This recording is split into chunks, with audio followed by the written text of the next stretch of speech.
Hi, എല്ലാവർക്കും foodie ബോയിലേക്ക് സ്വാഗതം. ഇന്ന് നമ്മുടെ ഫുഡി ബോയിൽ നമ്മൾ ഉണ്ടാക്കാൻ പോകുന്ന ഒരു അടിപൊളി ചിക്കൻ ബിരിയാണിയാണ്. നമ്മുടെ ചിക്കൻ ബിരിയാണി ഉണ്ടാക്കാനെ കൊണ്ട് വലിയ ചെമ്പോ വലിയ പാത്രങ്ങളോ ഒന്നും വേണ്ട. നമ്മുടെ വീട്ടിലെ കുക്കർ ഉപയോഗിച്ച് എങ്ങനെ ചിക്കൻ ബിരിയാണി ഉണ്ടാക്കാമെന്ന് നോക്കാം. അതായത് ഈ ചിക്കൻ ബിരിയാണിയുടെ പ്രത്യേകത നമ്മുടെ കടയിൽ വാങ്ങിക്കുന്ന ചിക്കൻ ബിരിയാണിയെക്കാളും അടിപൊളി ടേസ്റ്റ് ആയിരിക്കും. അതിൻ്റെ അരപ്പൊക്കെ അടിപൊളിയായിരിക്കും. അപ്പോൾ നമ്മുടെ ചിക്കൻ ബിരിയാണി ഉണ്ടാക്കുന്നത് എങ്ങനെയാണെന്ന് നോക്കാം. അതോടൊപ്പം തന്നെ നമ്മുടെ ചാനൽ ഇതുവരെ നിങ്ങൾ സബ്സ്ക്രൈബ് ചെയ്തിട്ടില്ലെങ്കിൽ ദയവായി സബ്സ്ക്രൈബ് ചെയ്യുക, എല്ലാവർക്കും ഷെയർ ചെയ്ത് കൊടുക്കുക, നമ്മളെ മാക്സിമം സപ്പോർട്ട് ചെയ്യുക. അപ്പോൾ നമ്മുടെ കുക്കർ ചിക്കൻ ബിരിയാണി എങ്ങനെ ഉണ്ടാക്കുന്നതെന്ന് നോക്കാം. ബിരിയാണി ഉണ്ടാക്കാനെ കൊണ്ട് ആദ്യമേ നമുക്കൊരു മസാല കൂട്ടുണ്ടാക്കണം, ഒരു മസാല പൊടി ഉണ്ടാക്കണം. അതിനായിട്ട് ഞാനിപ്പം എടുത്തേക്കുന്നത് പെരിഞ്ജീരകമാണ്. 1 ടേബിൾ സ്പൂൺ പെരിഞ്ജീരകം എടുത്തേക്കാണ്. അത് നമുക്ക് ഇതിനകത്തോട്ട് ഇട്ട് കൊടുക്കാം. കൂടെ തന്നെ ഇത് നമ്മുടെ കുരുമുളകാണ്, ഒരു ടീസ്പൂണോളം ഉണ്ട്. അത് ഇതിനകത്തോട്ട് ഇട്ട് കൊടുക്കാം നമുക്ക്. ഇത് നമ്മുടെ ബിരിയാണി ഇലയാണ്. ബിരിയാണി ഇല 2 ഇട്ട് കൊടുക്കാം. കൂടെ തന്നെ ഇത് നമ്മുടെ പട്ടയാണ്, നമ്മുടെ മസാലയുടെ കൂടെ കിട്ടുന്ന പട്ട. വലിയൊരു പട്ടയാണ് ഇട്ടേക്കുന്നത്. ചെറുതാണെങ്കിൽ ഒരു 3-4 പീസ് ഇട്ടോ കുഴപ്പമില്ല. നമ്മളിപ്പോൾ 3 ഗ്രാമ്പു എടുത്തിട്ടുണ്ട്, അത് ഇട്ട് കൊടുക്കാം. കൂടെ തന്നെ ജാതിപ്പത്തിരിയാണ്, ജാതിയുടെ തൊക്ക്, അത് ഇട്ട് കൊടുക്കാം 2 പീസ്. സ്റ്റാർ അനീസ് ആണ്, അത് 2 ഇട്ട് കൊടുക്കാം. ശേഷം ഇതൊരു ഏലക്കയാണ്, അത് ഇട്ട് കൊടുക്കാം. ഏലക്ക 1-2 എടുത്തു. എനിക്ക് ഏലക്കയുടെ ആ ടേസ്റ്റ് അത്ര ഇഷ്ടമല്ല, എന്നാലും എടുക്കണം. അപ്പം നമ്മുടെ മസാലയെല്ലാം നമ്മൾ എടുത്തിട്ടുണ്ട്. ഇതൊന്ന് ചൂടാക്കി പൊടിച്ചുകൊണ്ട് വരാം. ചൂടാക്കി പൊടിക്കുന്നതൊന്നും കാണിക്കുന്നില്ല, കാരണം എന്ന് വെച്ച് കഴിഞ്ഞാൽ വെറുതെ സമയം കളയണ്ട. അപ്പോൾ ഇത് പൊടിച്ചുകൊണ്ട് വരാം. അപ്പോൾ നമ്മുടെ ബിരിയാണിയുടെ മസാല നമ്മളിത് അടിപൊളിയായിട്ട് ഉണ്ടാക്കി എടുത്തിട്ടുണ്ട്. ഇതിപ്പം കൂടുതൽ ഉണ്ടാക്കിയെടുത്താലും നമുക്ക് പിന്നീട് ബിരിയാണി ഉണ്ടാക്കാനെ കൊണ്ട് ഉപയോഗിക്കാം. അതൊരു നല്ലൊരു കണ്ടെയ്നറിനകത്ത് ഇട്ട് അടച്ചു വെച്ചാൽ മതി, എയർ കയറാതെ. അപ്പോൾ നമുക്ക് നമ്മുടെ ബിരിയാണി ഉണ്ടാക്കി തുടങ്ങാം. അപ്പോൾ നമുക്ക് നമ്മുടെ ബിരിയാണി വെച്ച് തുടങ്ങാം. നമുക്ക് കുക്കർ വെച്ചിട്ട് ആദ്യമേ എണ്ണ ഒഴിച്ചു കൊടുക്കാം. വെളിച്ചെണ്ണ 1 ടേബിൾ സ്പൂൺ വെളിച്ചെണ്ണ ഒഴിച്ചു കൊടുക്കുക. എണ്ണ ഒന്ന് ചൂടായി വരട്ടെ. ഇത് നമ്മുടെ നെയ്യാണ്. നെയ്യ് ഒരു 2 ടേബിൾ സ്പൂണ് നമുക്ക് ഒഴിച്ചു കൊടുക്കാം. ബിരിയാണി ഇലയാണ്. ബിരിയാണി ഇല 2 ഇട്ട് കൊടുക്കാം. കൂടെ തന്നെ നമുക്ക് ഒരു 3 ഗ്രാമ്പു ഇട്ട് കൊടുക്കാം. 3 ഇട്ടാൽ മതി. ഇട്ടിട്ട് ജസ്റ്റ് ഒന്ന് ഇളക്കുക. ഇതിപ്പോൾ കുക്കറിനകം ആയതുകൊണ്ട് നിങ്ങൾക്ക് അകത്തെ കാര്യം കാണാൻ ഭയങ്കര പാടായിരിക്കും. വേറെ ഒന്നും അഡീഷണലായിട്ട് നമ്മൾ ചേർക്കുന്നില്ല. സവാളയാണ്, ഒരു 2 സവാള എടുത്ത് അരിഞ്ഞതുണ്ട്. അത് ഇതിനകത്തോട്ട് ഇട്ട് കൊടുത്ത് വഴറ്റിയെടുക്കണം നമുക്ക്.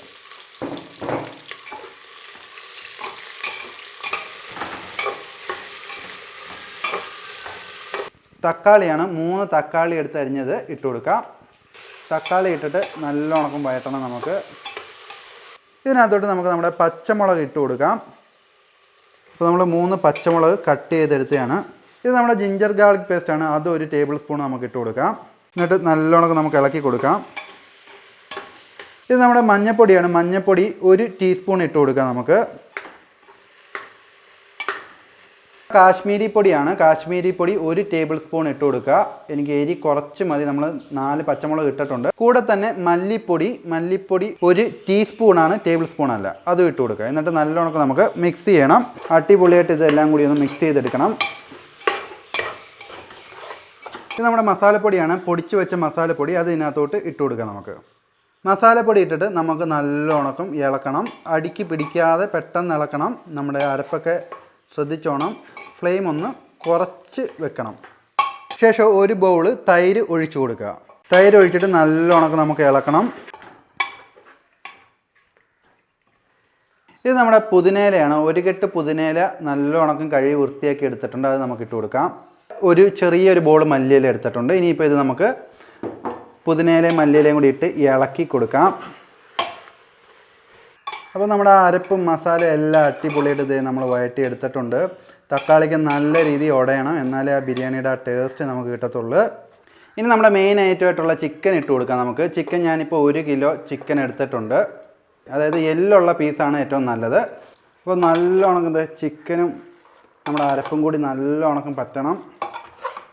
ചിക്കൻ ഒരുപാട് കിടക്കുമെന്ന് വിചാരിക്കേണ്ട. ഇതിനകത്ത് വെള്ളമൊക്കെ ഇറങ്ങി കഴിയുമ്പോഴത്തേക്ക് ചിക്കൻ അങ്ങ് താന്നോളും. അടിപൊളിയായിട്ട് ഇളക്കിയിട്ടുണ്ട്. ഇനിയിപ്പോൾ ഇതിനകത്തോട്ട് നമുക്ക് ഉപ്പ് 1 ടേബിൾ സ്പൂൺ ഉപ്പാണ് നമ്മൾ എടുത്തേക്കുന്നത്. ഉപ്പ് ഇട്ട് കൊടുക്കാം. ചിക്കനും റൈസിനും എല്ലാത്തിനും കൂടിയാണ് ഈ ഉപ്പ്. ഉപ്പിട്ടിട്ട് ഒന്നുകൂടി നമുക്ക് കൂട്ടി ഒന്ന് മിക്സ് ചെയ്യണം. ഇതിനകത്തോട്ട് നമുക്ക് 1 ബൗൾ വെള്ളം ഒഴിച്ചു കൊടുക്കാം. വെള്ളം ഒഴിച്ച് നല്ലോണം നമുക്കൊന്ന് ഇളക്കണം. ഇപ്പം തന്നെ ഇത് ചിക്കനകത്തുനിന്ന് വെള്ളമൊക്കെ ഇറങ്ങി തുടങ്ങിയിട്ടുണ്ട്. ഇനിയിപ്പോൾ നമുക്ക് ഒന്ന് ഇത് അടച്ച് വെച്ച് വേവിക്കണം.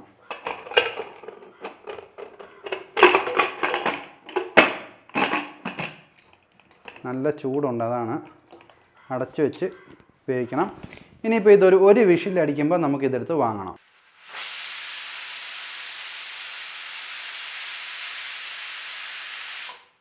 അപ്പോൾ നമ്മുടെ കുക്കർ ഒരു വിഷിലടിച്ച് നമ്മളത് തുറന്ന്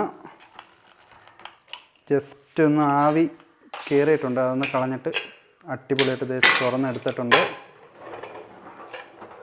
അടിപൊളിയായിട്ട് ഇത് നമ്മുടെ ചിക്കൻ വെന്ത് വന്നിട്ടുണ്ട്.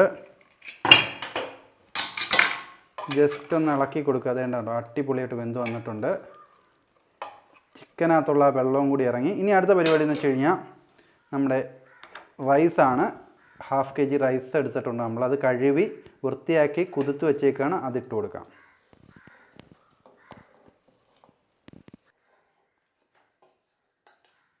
അപ്പോൾ നമ്മുടെ അരി നമ്മൾ മൊത്തം ഇട്ട് കഴിഞ്ഞു. ഇനി ഇത് നല്ലോണമൊക്കെ ഒന്ന് മിക്സ് ചെയ്യണം. അടി കൂട്ടി നമ്മുടെ ചിക്കനുമായിട്ട് മിക്സ് ചെയ്യണം.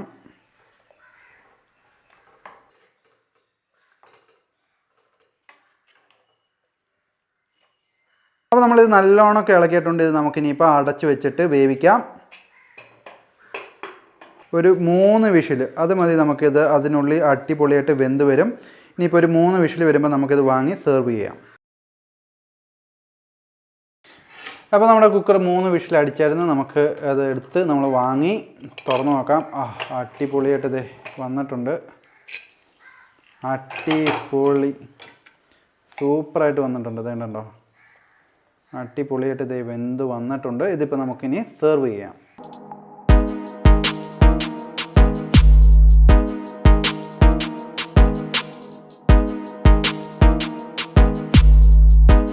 അപ്പോൾ നമ്മുടെ ബിരിയാണി നമ്മൾ അടിപൊളിയായിട്ട് വളരെ സിമ്പിളായിട്ട് ഉണ്ടാക്കിയെടുത്തേക്കാണ്. നിങ്ങൾക്ക് ട്രൈ ചെയ്ത് നോക്കാവുന്നതാണ്. നമ്മുടെ വീട്ടിലൊക്കെ ഒരു ഗസ്റ്റ് പെട്ടെന്ന് വന്നു കഴിഞ്ഞാൽ നമുക്ക് ഉണ്ടാക്കാൻ പറ്റുന്ന സാധനമാണ്. വളരെ സിമ്പിൾ. ഇങ്ങനെ കുക്കറിൽ ഉണ്ടാക്കുന്നത് നമ്മുടെ കടയിൽ കിട്ടുന്ന ആ ബിരിയാണിയെക്കാളും അടിപൊളി ടേസ്റ്റാണ്. അപ്പോൾ നിങ്ങളും ട്രൈ ചെയ്ത് നോക്കുക. എങ്ങനെ ഉണ്ടായിരുന്നു നമ്മുടെ കമൻറ്റ് ബോക്സിൽ കമൻറ്റ് ചെയ്യുക. അതോടൊപ്പം തന്നെ നമ്മുടെ ചാനൽ ഇതുവരെ നിങ്ങൾ സബ്സ്ക്രൈബ് ചെയ്തിട്ടില്ലേ, ദയവായി സബ്സ്ക്രൈബ് ചെയ്യുക. എല്ലാവർക്കും ഷെയർ ചെയ്ത് കൊടുക്കുക. ഞങ്ങളെ മാക്സിമം സപ്പോർട്ട് ചെയ്യുക. അപ്പോൾ ഇതുപോലുള്ള അടിപൊളി വീഡിയോകളുമായിട്ട് ഇനിയും വരുന്നതായിരിക്കും. അപ്പോൾ ബൈ ബൈ.